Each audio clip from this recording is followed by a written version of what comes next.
So what did we do? We said that in the case of Gromov-Witten theory, we can define Gromov-Witten invariants with primary insertions. Primary insertions are essentially these cohomology classes that you insert into your integral. You pull them back to the moduli space m bar g and x beta, and then you push for them onto m bar g, and then you integrate against the virtual class. You can also integrate just upstairs as this integral is written in here. And that gives you a rational number, which is the Gromov-Witten invariance, counting curves, passing through cycles, whose Poincare dual is the cohomology class is alpha I. So this is what we can do in Gromov-Witten theory. And then in Donaldson-Thomas theory, moduli space is different. It's moduli sheaves, but we can nevertheless define Donaldson-Thomas invariants with primary insertions. In this case of sheaf moduli spaces, we don't have evaluation maps. So the setup of the problem, even though it mimics that behavior, it mimics that construction, it kind of is different. So here you go over the moduli space times your variety. On this moduli space times your variety, you have the universal sheaf. What this universal sheaf is that if I take it and if I take restrict it to a point in your moduli space, for us this was moduli space of ideal sheaves in X, where the curve class was beta and Euler characteristic of the sheaf was chi. If I did that, it would give me one of those ideal sheaves inside X, which was just I was sitting inside the structure sheaf of X, and O of Z was the co-kernel, and basically like that. So this modular, this universal sheaf E tilde is a machine that you look at the fiber of it over a point in the moduli space and gives you one of those ideal sheaves in X. So naturally, and mimicking the construction before, there exists a map to X, but that map is just the usual projection map from I times X to X. That's pi 2. So again, you pick cohomology classes in X, and this time pull them back up over there, and you need to cap them with something. It's very similar to Fourier transform, because you're pulling back in Fourier transform, which I have written in this integral in here. If you have some function of f on X, it somewhat produces for you a function in some other space, S space or something, the Fourier space. The way you do it is that you pull back f of X and you pull back e to the minus s to this space that has X and S both in them. And okay, you do that. And then you integrate along the fibers, which are in terms of X, and you produce some function S, because X gets absorbed into the integral. So very similar situation can happen in here, but cohomologically speaking, you can take cohomology classes on X, you pull them back over here, and this is what we have done, pi 2 opera star of alpha I, and then you need to really couple it with some integrand, which is the kernel of this Fourier type transform. It's by no means Fourier transform, but it's kind of mimics Fourier transform. Okay, so we cap it with second Chern character of this universal sheaf, and then it actually gives me an operator. So what this operator is that every time that you take a cohomology class, I can define one of these operators. So my operator is sigma. It's indexed by the cohomology class alpha I, and sigma alpha I added on blank produces a map from homology theory of the moduli space back to the homology theory of the moduli space. So, okay, what is that really? Anything I plug in there would give me some element of homology back. In particular, the virtual cycle of the moduli space is one of those elements. So I can just put this as an insertion in here, and then this would be pulled back again to the product space and capped with the other terms. And then I would eventually, so pull it back and push it forward like that, go a loop, pull it back up, cap it with whatever comes from X there, and push it back down, and I get some homology class in moduli space again. Okay, so it is eventually integral of this product that gives me the invariant. So as I get the homology class, if I apply this, as I said, sigma is defined for any cohomology class alpha k, and it can act on basically homology classes. So this lives in the homology of moduli space I chi x beta. So okay, as I do that, I pull it back up. So this terminology in here has a definition, and its definition is this thing over here. And so, okay, so you pull it back up, you push it down, it gives you some homology class, and hopefully degree of this homology class tells you the number of basically the Donaldson-Thomas invariant. And the degree is actually equal to this integral, okay? So this is exactly how you can mimic that construction and define the notion of primary Donaldson-Thomas invariants. So this is what we did so far. Okay, so, all right, so just to recap this thing. So this is the sigma star. It's mapping in general. If I look at the Hilbert scheme, for instance, it's a map from homology of Hilbert scheme back to homology of Hilbert scheme again, right? And then this integral is going to be integral alpha 1 to alpha k, beta m bt invariant is going to be integral over this moduli space, virtual class of the moduli space, like that, k-fold product of pi 1 over star of minus churn 2 of this universal sheaf, capped with pi x upper star of alpha k, capped with pi upper star of beta. Something like that. Okay. That's it. Okay. By the way, if I mentioned this thing, second churn character in here, note that when moduli space I chi x beta parameterizes ideal sheaves of one-dimensional subschemes Z in X with homology class beta, it's easily seen, it is seen that minus churn 2 of this ideal sheaf for one of these one-dimensional subschemes, this is E is, we want E to be ideal sheaf of this subscheme. This thing is exactly going to be beta. That's why we are putting it there. Okay, so we are counting curves. So if you put actually ideal sheaf going to O of X going to O of Z, and someone asks you what's the churn character, let's say X is a Calabi-Yau threefold, assuming, then this one, churn of O of Z, is Z 0, 0, beta, and something, some Euler characteristic, which we have fixed. Churn of this thing is 1, 0, 0, 0, or 1, something like that.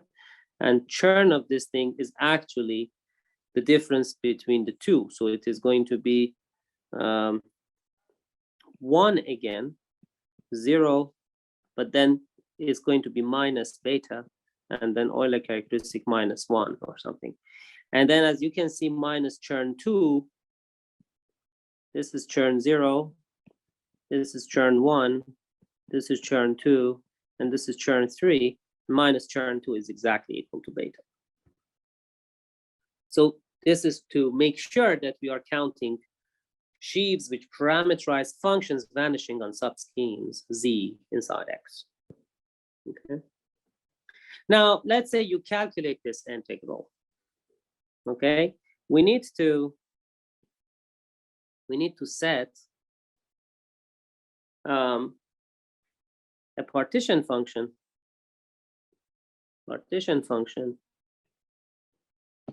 okay, which encodes dt invariants, we calculate using this construction.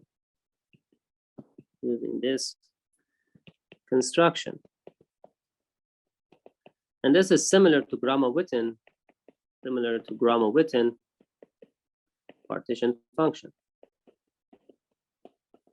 So let's say you calculate, then you need to keep track of infinitely many numbers that you could be able to calculate this way.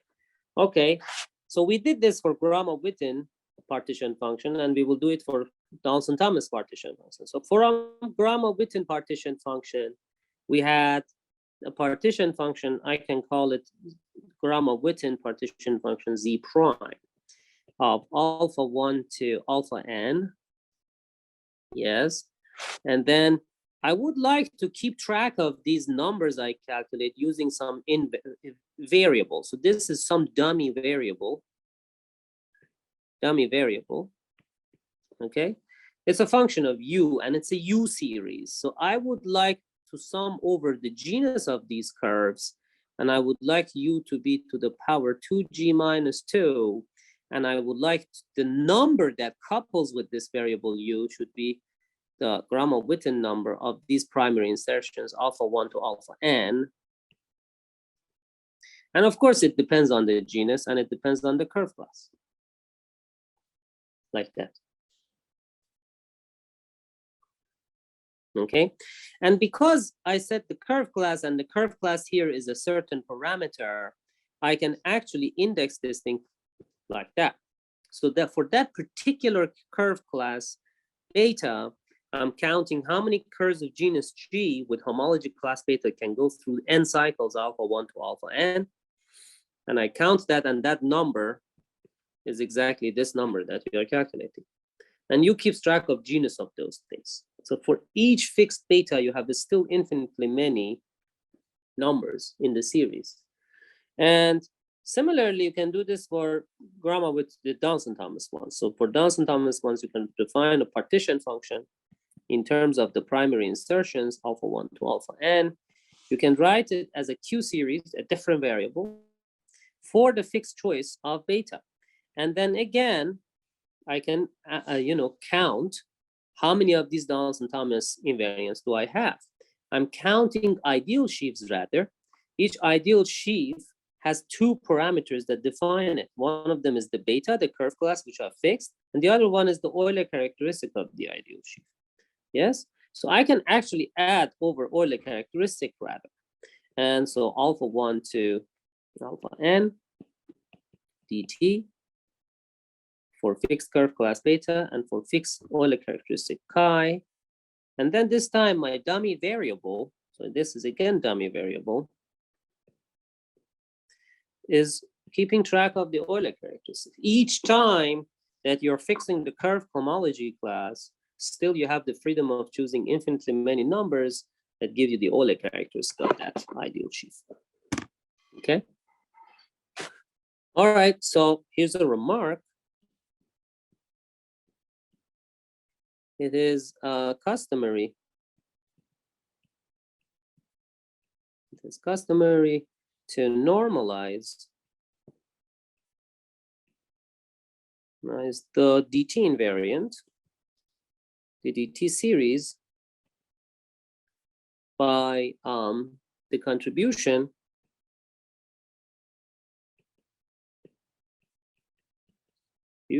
of beta equal to 0. Okay, so what does this mean, normalizing? So we are looking at ideal sheaves that sits inside variety, ideal sheaves of subschemes of X that sits inside variety X, and they satisfy this short exact sequence.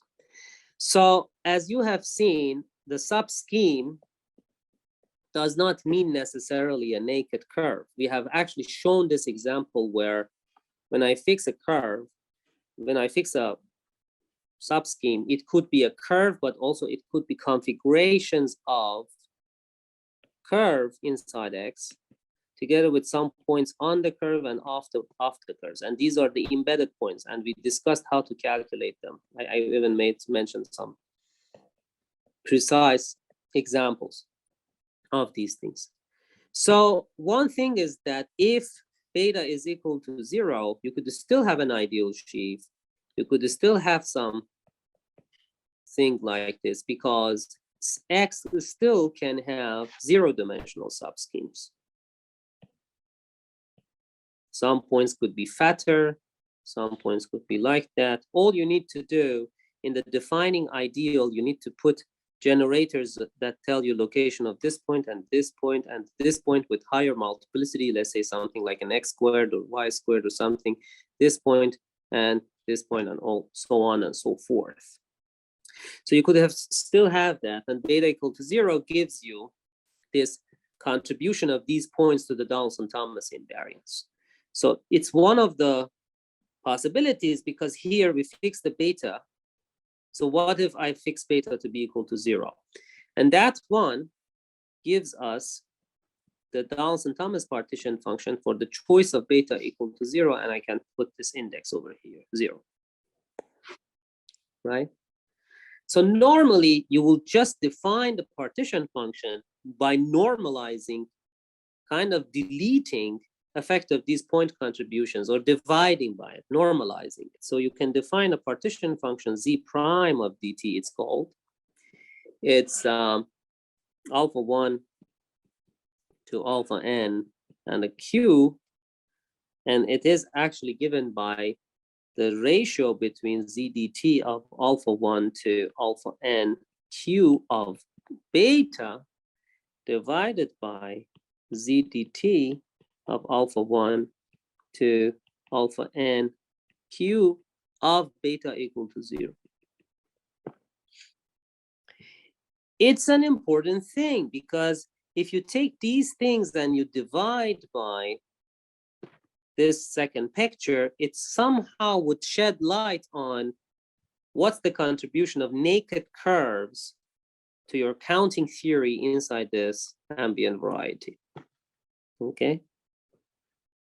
All right, so here is now important, because if I did that, and if I divided this thing, so if I had this thing, and if I divided by the contribution of points, the picture I'm getting is just curves with only points on them. Yes, so if I do that, basically, it gets as close as possible to Gromov-Witten invariance, right? So z prime of dt is the closest to counting curves in X as in Gromov-Witten invariance, as in Gromov-Witten theory. So of course, this is something that made people wonder about whether this is the case. And so people tried to find relationship between how this partition function called reduced because you're removing the points roaming off the curve, reduced dt partition. You have reduced it. People kind of tried to wonder what's the relationship between reduced dt partition function and the Gromov-Witten partition function. Okay, so here is a very, very famous conjecture. Due to MNOP, this is Maulik, Nekrasov, Okunkov, and finally Andre Pandey.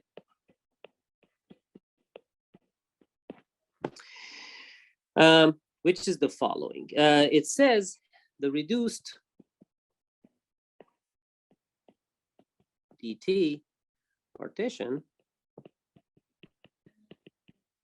z prime of dt of alpha, the vector alpha. Let me call this alpha.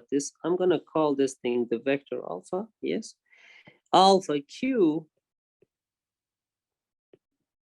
of beta which is the ratio that I just defined in here. This is for the class beta, yes. This one is defined this way, okay. This one is a rational function of Q. And the change of variables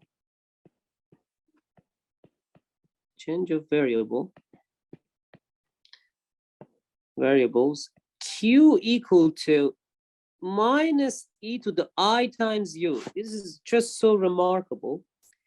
Minus e to the I times u relates it to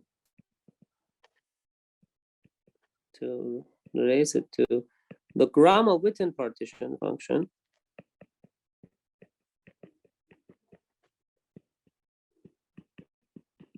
Okay, the following way. So minus I times u to the power virtual dimension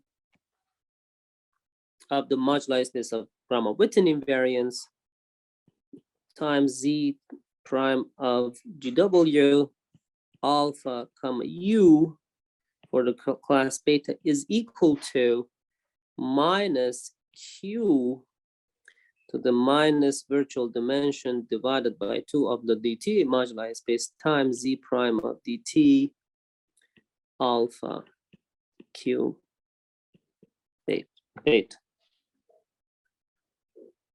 Okay, so if in this formula you insert this in here, you will recover the left-hand side. Isn't that fascinating?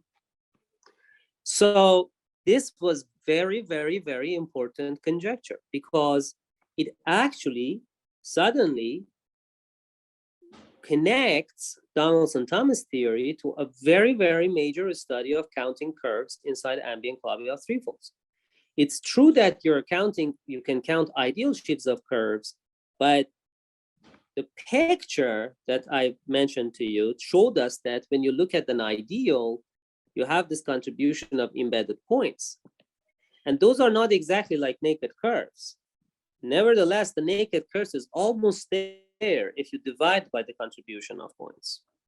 And so, yes, that's true, but it's more complicated than that. So it is the two partition functions as Q series are related to each other exactly this way. So you need to basically expand the right-hand side, putting Q equal to e to the minus e to the IU, and then expand it in terms of powers of U. And then the identity is coefficient by coefficients for similar degrees of U. Okay, so here is a remark.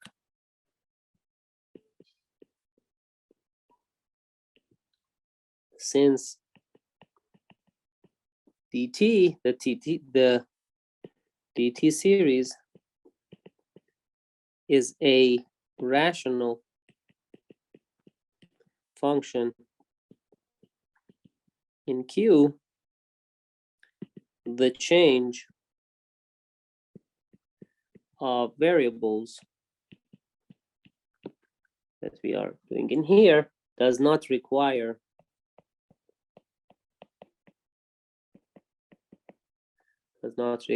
any analytic continuation. So we have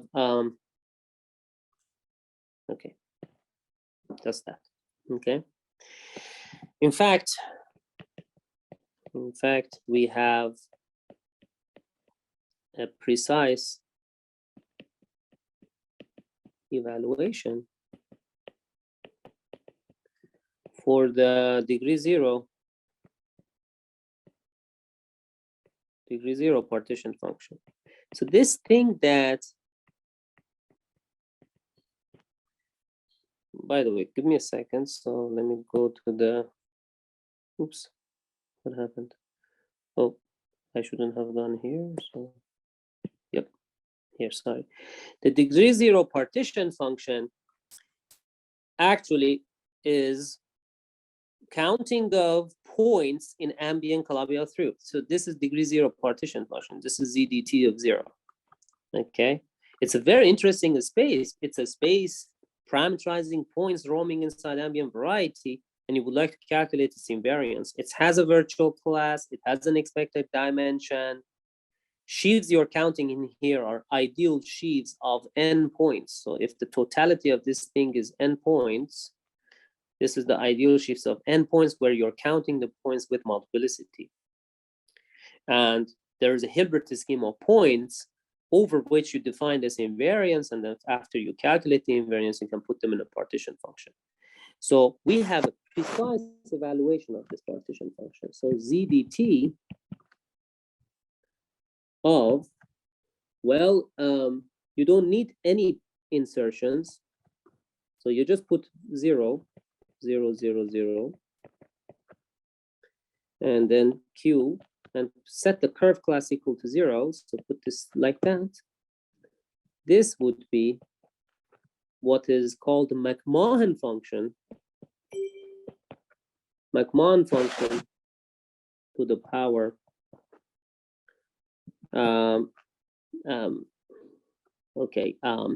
some topological number on X, C3 minus C1 times C2. These are Chern classes of X. C3 is third Chern class, first Chern class times second Chern class. And this McMahon function, this is McMahon function. What is McMahon function? M of Q is actually equal to 1 over product, infinite product from 1 to infinity of 1 minus Q to the n to the n. Okay, so if you want to get this Donaldson-Thomas invariance, all you need to do is replace Q with minus Q and just write it. Yeah, just put it in here for minus Q and to the power, that to the topological number that you have. And this is basically a result of, this is very important result. So it's the result of Jim Bryan with Akunkov and Ponte. So these papers actually, when they came, they set foundations to the Donaldson-Thomas theory, really. These are the most important papers in DT theory. Okay, so remark. The Gromov-Witten DT correspondence, this change of variable correspondence is known for toric threefolds. Toric threefolds and non-compact threefolds given by rank 2 bundles. Rank 2 bundles over curves. They call them a local curve threefold. So because locally looks like a curve, but then there is a bundle on it. Local curve threefolds. Okay. Now this conjecture, there was a big effort of proving this conjecture for compact Calabi-Yau threefolds. It's very, very difficult. And so for compact, compact threefolds. So for compact threefolds, what can be mentioned is actually the work of Pandey and Pixton, his former student. Pandey and Pixton.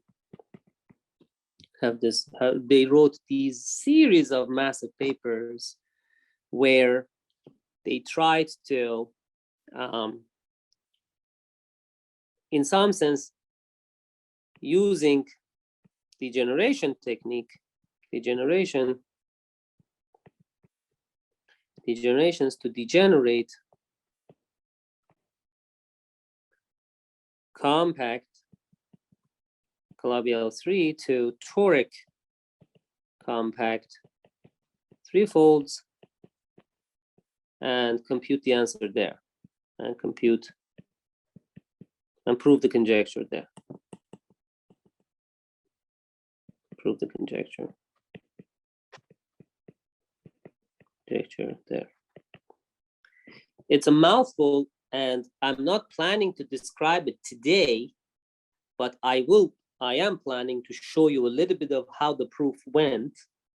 It uses several different technologies that were developed, okay, in the Donaldson-Thomas and Gromov-Witten theory side, because it's an identification between two partition functions, each one of which belong to different worlds: moduli space of curves, stable maps, and moduli space of ideal sheaves.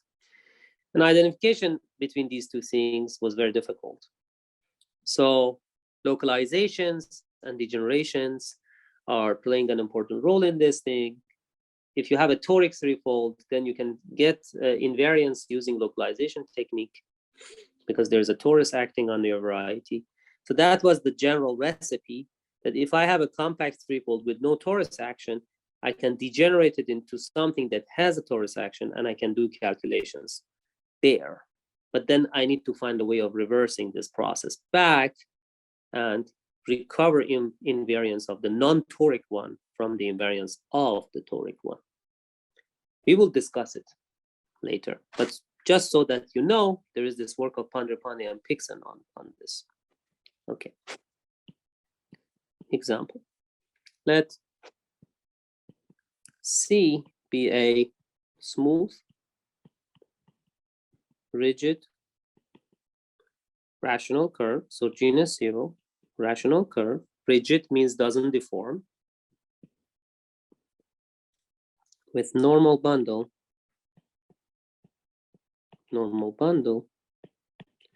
O minus 1 plus O minus 1.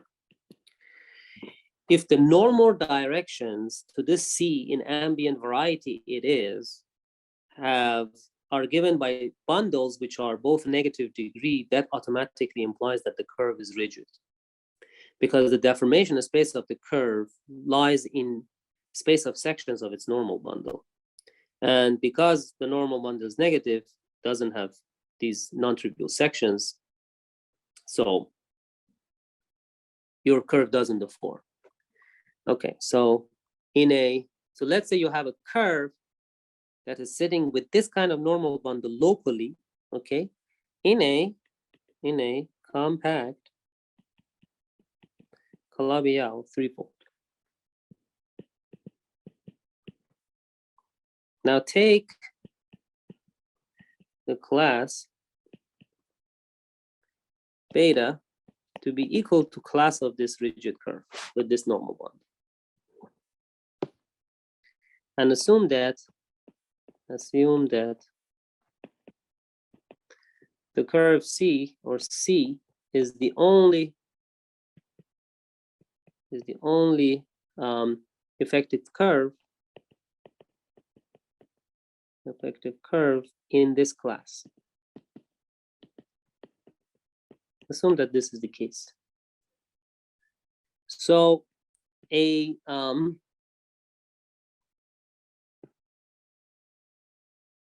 stable map to this curve consists of a rational curve, genus 0 curve, mapping isomorphically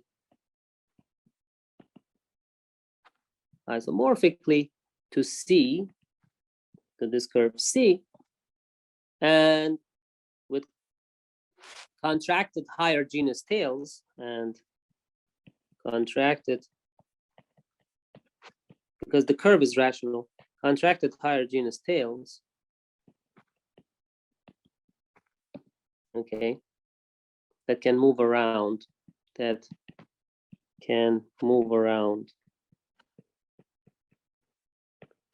in the threefold.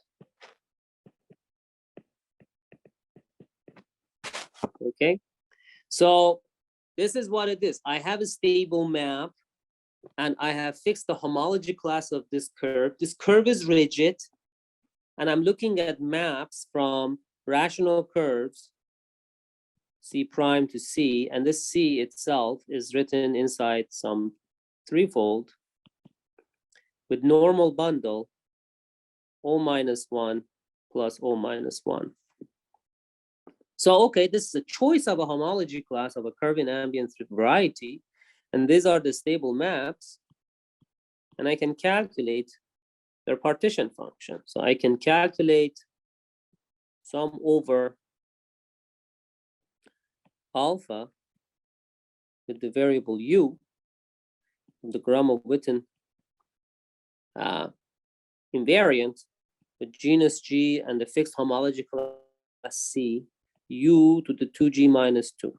That's exactly what I'm doing. Oh, sorry, this u doesn't have any sign of a vector. U is just our variable. Okay, that's what it is. Turns out what you will get in here is exactly this thing. It's basically this 1 over 2 times sine of u over 2. Isn't that extremely beautiful? It's a u series, which is Taylor expansion of this thing, and this is actually u to the minus 2 plus 1 over 12 times something, and then it goes like that. 1 over 2 times sine of u over 2, Taylor expansion of it.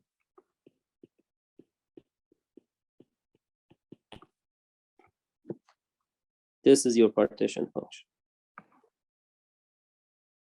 Okay. Now, if I have this formula for all genus and fixed curve class, then I can see whether this statement is actually true. I have a statement that partition function of Gromov-Witten invariants modulo some change of variable is the partition function of Donaldson-Thomas invariants, right? So I can try to see whether this is the case. So let's see. Running this formula through dt and Gromov-Witten correspondence conjecture, we get a prediction. If you believe that the conjecture is correct, right, then it tells you that z prime of dt q for this curve class C, the reduced partition function, is going to be q divided by 1 minus q squared. That's it. And again, what does that mean? It's Taylor expansion, basically. You need to write down Taylor expansion of q over 1 minus q squared, and that is like q plus 2q squared plus da da da. I mean, it's continuous. So this is indeed verifiable. This is verifiable using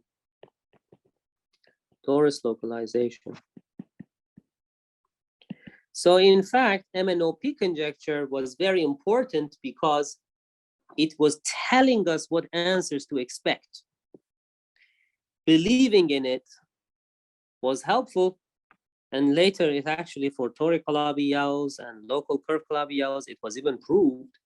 So if you cannot calculate DT invariance, and you know how to calculate Gromov-Witten, you can use that. If you cannot calculate Gromov-Witten, you can calculate DT invariance, you can use that.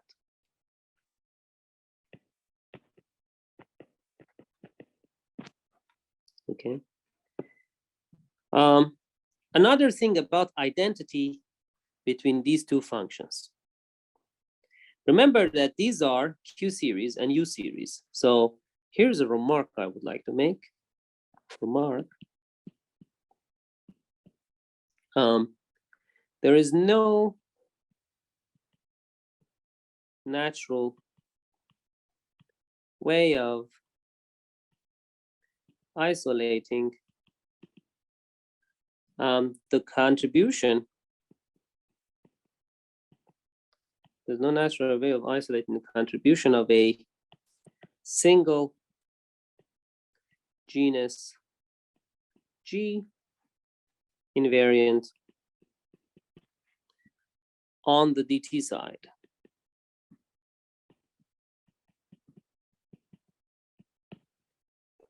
On the other way around, and in the other way around,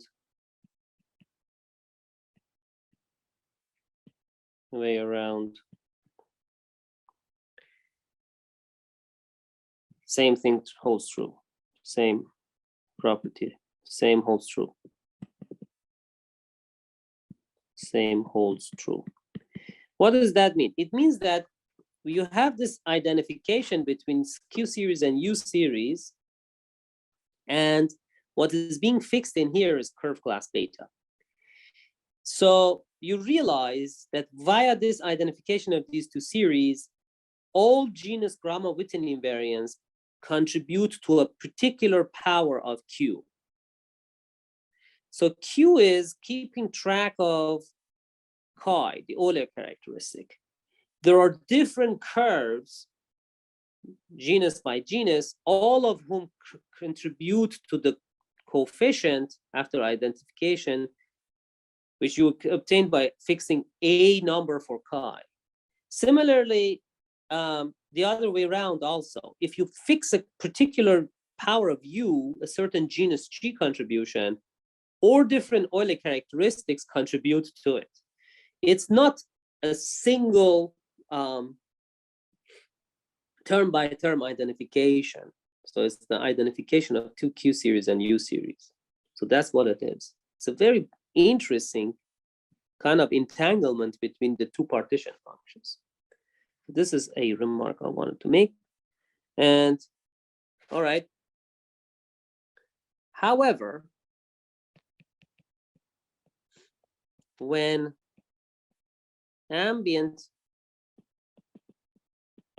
threefold is Calabi-Yau, there exists a statement which is due to my advisor, due to Sheldon Katz.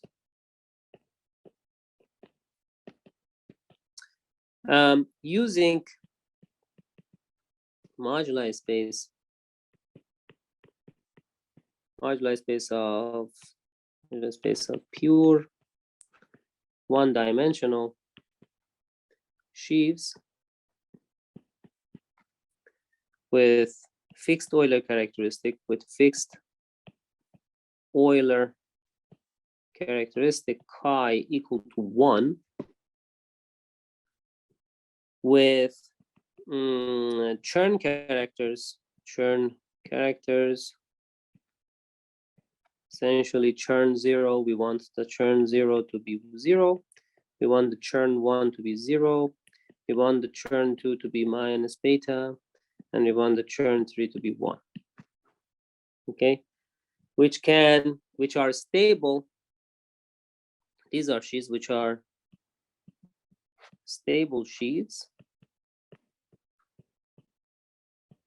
Sheaves in X, in this ambient space X. Okay. And let us denote this moduli space something. So, by the way, when I say stability, you need a notion of some ample line bundle that tells you this notion of stability. So you need an ample line bundle, L in X. Okay. So let us denote this moduli space, denote this moduli space or Katz moduli space. The TX is sheaves with second Chern class beta with respect to ample line bundle L on X. And this realization of Sheldon-Katz was that it turns out that Tx beta L has a perfect deformation obstruction theory. Perfect deformation obstruction theory with expected dimension 0. So one more time to recap, the Chern 3 is fixed to be equal to 1. Each time we fix the Chern character and the curve class, we have a moduli space of these sheaves. We want these sheaves to be stable, okay, with this particular choice of a Chern character. This moduli space for this particular choice, we called it T, okay? And its expected dimension is equal to 0, meaning dimension of deformation instructions are equal to each other. X1, dimension of X1 is equal to dimension of X2. And so virtual dimension is 0, in which case the virtual cycle sits inside the virtual cycle of this moduli space, sits inside Chow homology of moduli space degree 0 part of it, because its expected dimension is the degree of the virtual cycle, as we discussed. And your Donaldson-Thomas invariant for this choice, N0 beta L, is going to be the degree of this virtual cycle. Meaning, if the virtual cycle is the homology of a point, how many points do we have? So that's the degree. It could be some number times point classes, right? And that number is exactly this number. And this point class is because the degree is 0, right? Okay, so this is that.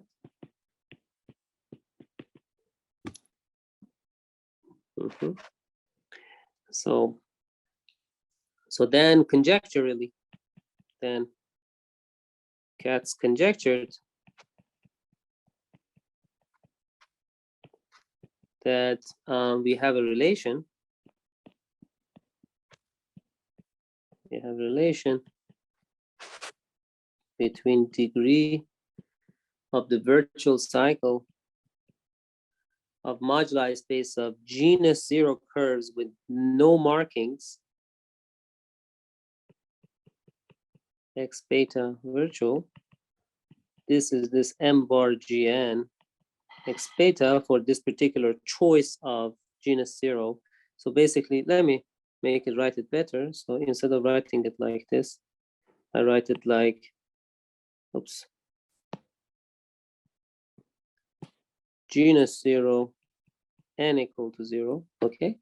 That moduli space is equal to summing over all possible d's that divide curve class beta 1 over d cubed and 0 beta over d of L. This is also interesting because it's a very particular instance of the Gromov-Witten and Donaldson-Thomas conjecture. On this side, we are counting DT invariants. On this side, we are counting Gromov-Witten invariants. These DT invariants are particular type. They are for particular choice of a Chern character chi equal to 1. Ideal sheaves of basically curves, yes? And then on this side, you are still counting genus 0 rational curves with no points on them. And this is also expected dimension 0. So we are calculating its degree. This is also expected dimension. And basically, it's given by this formula. This conjecture of Katz was shown to be implied, from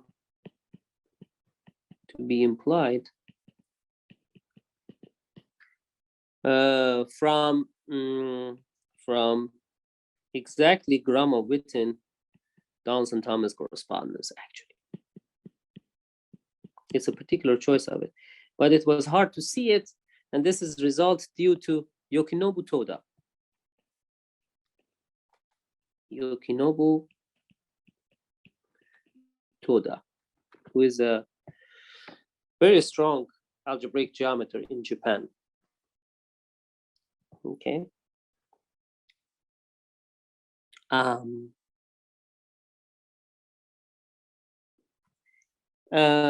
These, by the way, this N0 for this particular choice. So let us recap. So you have these particular sheaves, and they are identifiable with these numbers. Churn character of the sheaf is given, and they just called these things because this N has this index in it. So they call this thing genus 0. Genus 0. Gopakumar Wafla invariants. Okay, and they were mysterious objects, actually. And then later, the genus G,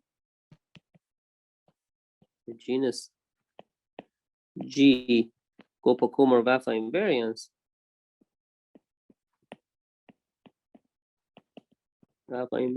were later defined,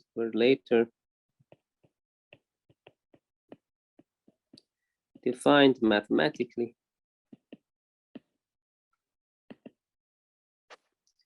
by joint work of Maulik and Toda. Its original work was 2016, but I think paper was published later, actually later than 2016. Okay. All right. Any questions so far? You guys have been quiet. Any questions? First of all, do you hear me? Yeah, I can hear you. Yeah. Perfect. Yes. Awesome. Okay. All right.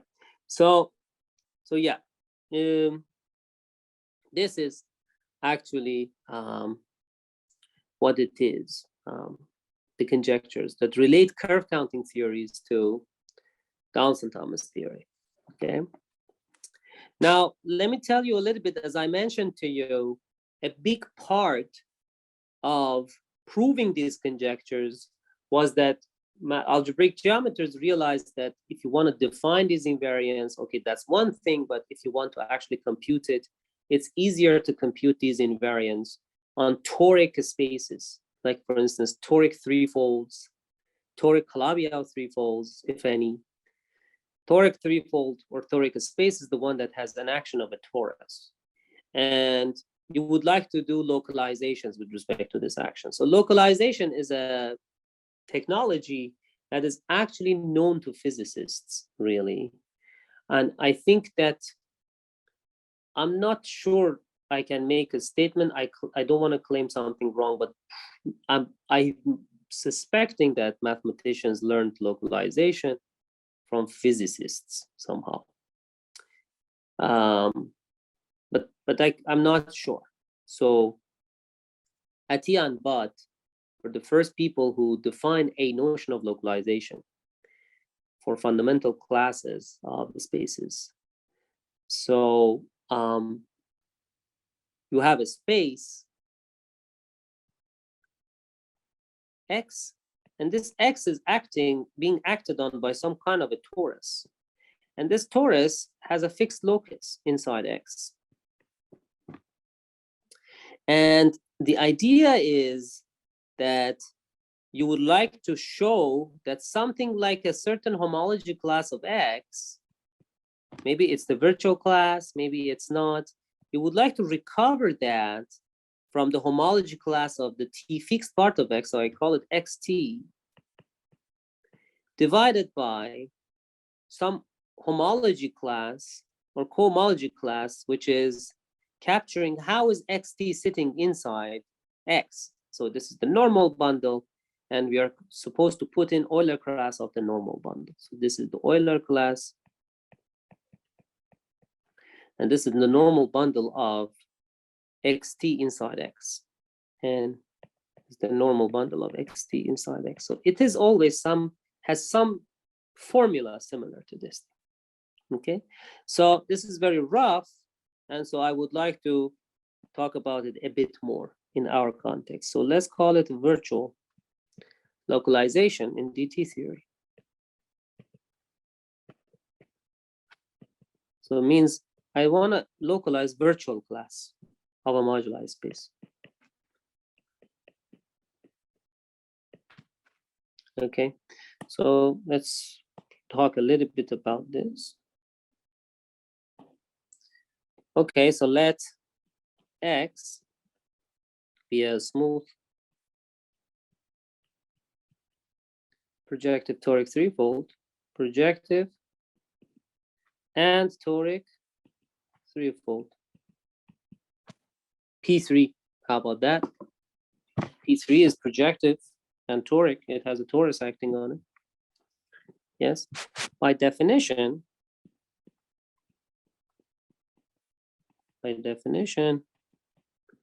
X is an equivariant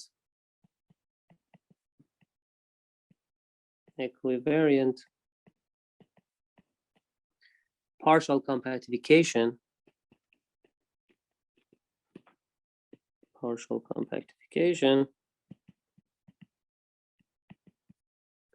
of a rank 3 torus. So T is C star cubed. And so the X is going under action of torus. So there's a torus acting on X.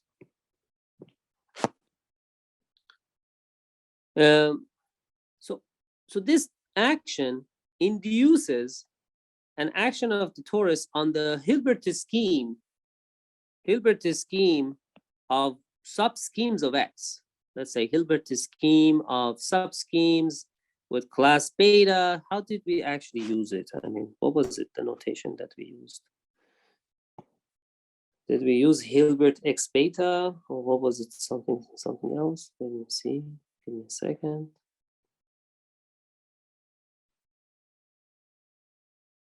Do you guys remember? Yeah, I think it's yes. Hilbert chi X beta. So I'm fixing the Euler characteristic of the structure sheaf. Good. So let's go. Hilbert chi of X and beta. By the way, one more time for you guys to remember.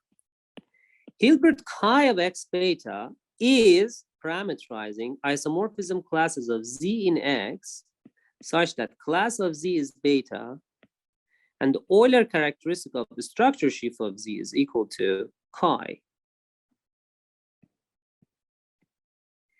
Ideal sheaf moduli space is very close to Hilbert's scheme. It's parameterizing not subschemes in X, but ideal sheaves in X. Ideal sheaves in the category of coherent sheaves on X, such that, again, the homology class of Z is equal to beta. But okay, this is an ideal sheaf, right? So it means that the second Chern class modulo assign is equal to beta, and its Euler characteristic of co-kernel of this is equal to chi. And when I say co-kernel, it means that if I look at the quotient OX modulo IZ, this is naturally O of Z, that has an Euler characteristic equal to chi. So it's almost the same, but one space parameterizes subschemes, the other space parameterizes ideal sheaf of functions vanishing on subschemes. And the reason we we communicate between the two things is that deformation obstruction of this one is nice. It's deformation obstruction theory of sheaves with fixed determinant, because determinant of I chi, determinant of I, ideal sheaf, Z is equal to O. It has nice thing, so it has only two terms, x0, 1 and x2, 0, nothing else. So it has well-defined perfect deformation obstruction theory. But this one, the Hilbert scheme, even if you use sheaves for it, it's actually has x1 I of Z and O of Z and x2 I of Z and O of Z, so on and so forth. So it has HOM I Z O Z, x1 I Z O Z, and none of these things are vanishing.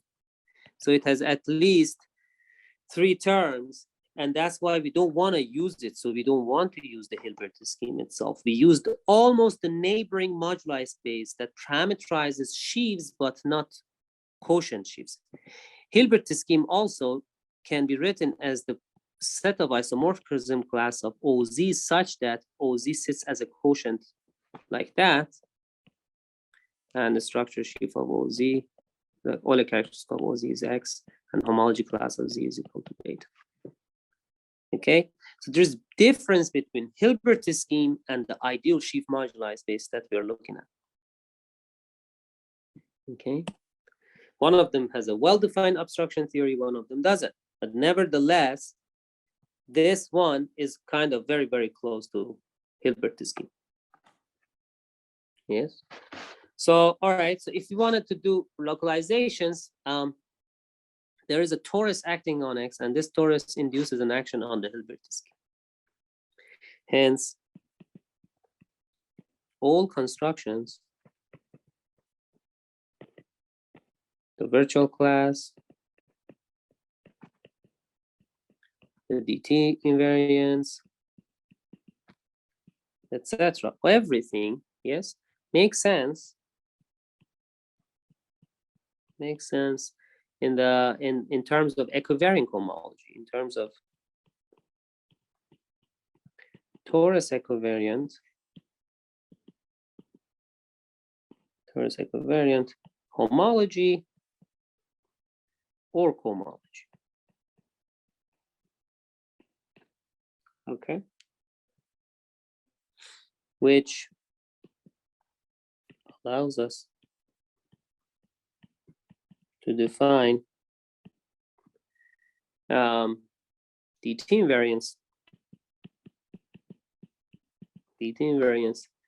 by taking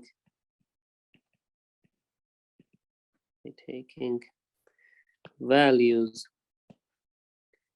in T equivariant homology of a point.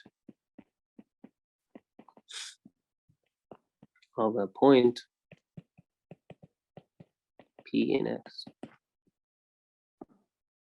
Yes, so if I look at T equivariant homology of a point, that's a rational functions in terms of characters of the torus. If you look at any book on equivariant homology theory, you can actually see it. So look at the book of Katz and Cox for this, Katz and Cox on equivariant homology. Okay, since the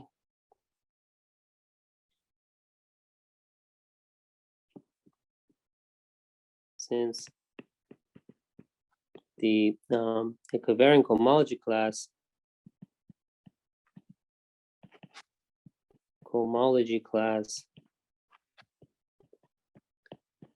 does not lie only in degree 0, then there is no constraint. Then there is no constraint on degree or dimension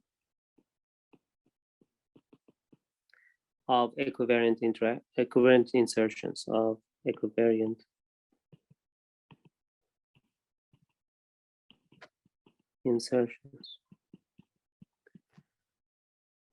Okay. So there's a small remark I would like to make. And when in the compact X, when X is compact, we still need this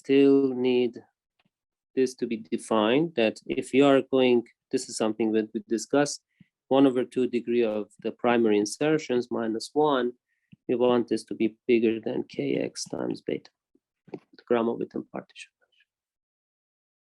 Okay, so there is a virtual localization formula, which I'm going to mention here, virtual localization, which is very similar to Atiyah-Butt localization formula, which actually says that if you have a moduli space which with a virtual class such that the moduli space is acted on by a torus, so you have the moduli space and you have this action of the torus on your moduli space, and then inside this moduli space sits a T-fixed locus, then its virtual cycle is written as a sum over K of the sum of the components of the T-fixed locus divided by Euler class of the virtual normal bundle.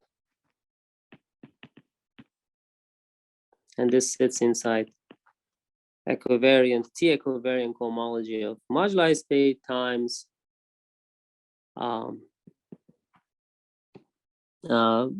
basically cohomology, equivariant cohomology of the point. T-equivariant cohomology of the point. So the sum is over connected components of the fixed locus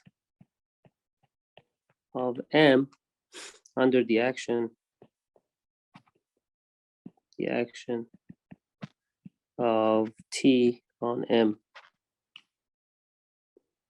And virtual denotes the T equivariant, T moving part, the T moving part of the obstruction theory. Okay, so I claim that right now, as you're looking at this thing, this is absolutely for you, should be naturally many question marks. So what does it mean, T moving part of an obstruction theory? Okay, and what is exactly this moduli space is here? I give you an example of this thing, but I need to give you the details later. So for instance, if your variety X was having some torus action on it. So one thing is that I could construct a non-compact variety, which is total space of O minus 1 plus O minus 1, the rank 2 vector bundle on the curve C. So I can say that I have locally a curve and I have this rank 2 bundle on it. This is in this direction O minus 1 and this is in this direction O minus 1. These are line bundles. This is a line bundle and this is a line bundle, both of them. And there is a torus acting on this thing. So it dilates the fiber of this one and there is this other torus dilating the fiber of this one, right? I can even have the C to be P1, a projective curve, which also has its own torus action. So there is a torus acting in here. There is a torus acting fibers of one line bundle, and there is a torus acting dilating fibers of the other line bundle. So this is a non-compact local curve threefold with an action of C star cubed, right? And let's say you're counting curves inside here. So there are curves that actually can be embedded inside this variety. Some of those curves are supported on the base, but some of them can have deformations outside the base. Some of them can just roam around. This calculation tells you that if you look at the moduli space of stable maps, let's say stable maps moduli space here, if you put the stable maps in here, those are curves which are embedded inside this non-compact threefold, and you would like to count them. Well, if you'd want to do that, all you need to do is look at the locus of the moduli space that parameterizes curves which are fixed by this action of the torus. Okay, what curves are they? That's a subsegment of the moduli space. Those are the curves which are not moving by the torus, and they have to be supported on the base curve, because the base curve is not moving either. It's a rigid curve.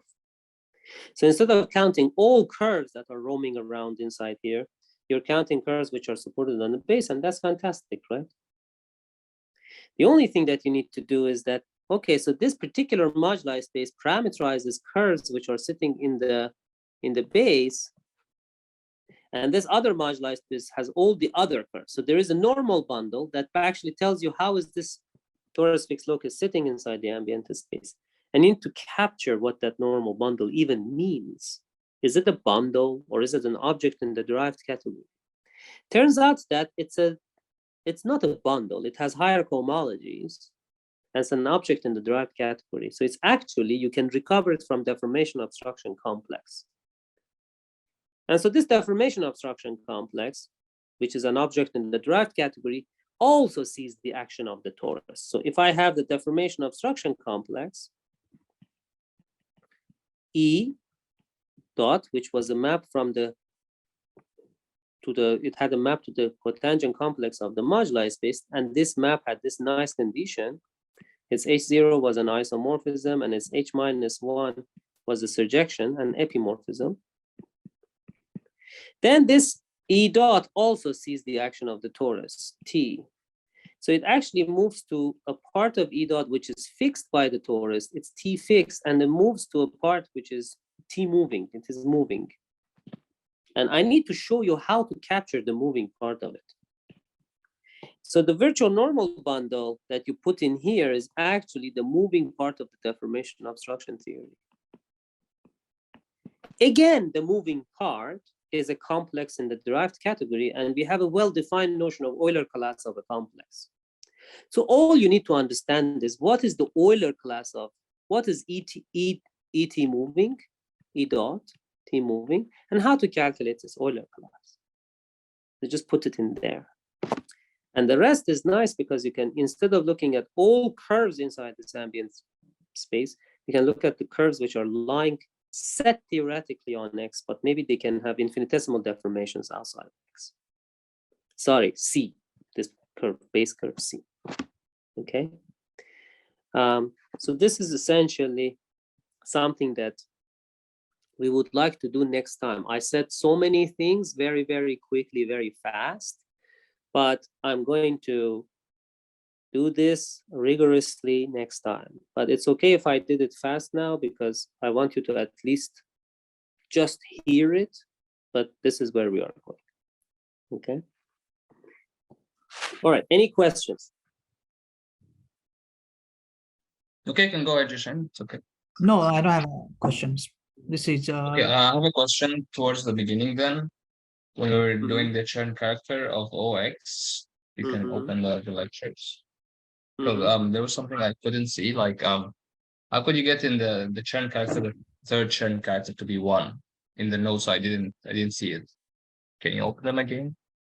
Sure. So let me see. So let's go there. O of X, churn character of O of X. Yes, it's equal to 1. Yes. Okay. But aren't we like adding the two churn characters of the ideal sheaf and OZ?